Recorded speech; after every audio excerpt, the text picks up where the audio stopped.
you have done. So you agreed to give me a little bit of the history of Mandinga because that's something that I am doing. I like to talk about the history of the African and places that are outside the United States. And so we're here in Mandinga, Veracruz, Mexico. That's right. So, Florencio, give me a little bit of history of Mandinga. Well, a little bit of history about we studied. Looks like between the years, at the beginning of the year 1600s, it was like the boom between all these ships, all these people from the crown of Spain arriving to Veracruz. They start to show Mexican people the new way of living. Right. And they also they just not bring their culture, their religion, the way how to dress, the language. They also bring with them the laborers, native African people. At the end of Mandingas is a mix of people from Senegal, Mali, Sierra Leone.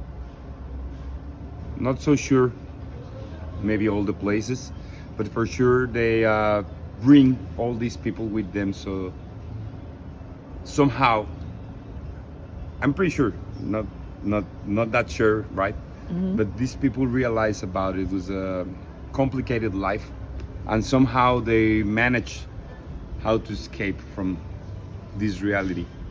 Between the labor they were doing, the new people that they were here, and also, of course, the Mexican people, I'm sure somehow they can flee, they run away.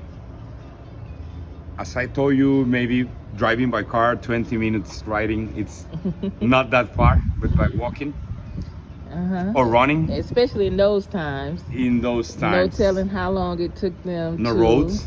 Right.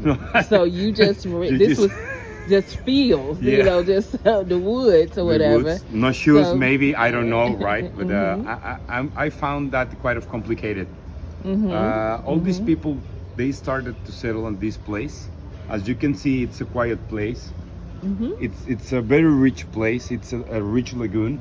You can find oysters, crab, shrimps, snook, snappers, tilapias. I mean, everything is down here. So somehow they managed how to start the first camp. These natives arrived from Veracruz port. I'm sure at least one day walking to arrive Mandinga, and they managed to do a village of fishing people. Somehow they also spanned the route, because not only Mandingo, it's a name that it belongs to slaves. Also Anton Lizardo, that is the next town. Also Buen País, all these places around, that they have just the same geographic characteristics. They start to make them their own house, to feel like house, like home.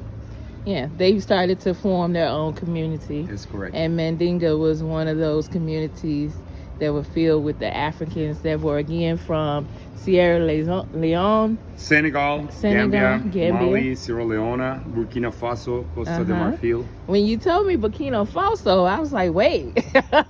You know, Burkina Faso has been in the news lately because of its president. And so I can honestly see that being a place where the people of Africa that were brought here, where they decided to say, you know, settle. And they decided that they weren't going to be runaway slaves. I mean, they decided they weren't going to be enslaved. Instead, they were going to run away from being enslaved. The Mandinga people are naturally warriors where they were. So it would be very hard to enslave them because they fight back. Okay. Well, I want to thank you. You have any other information that you want to add? Well, about your community? Doing this research,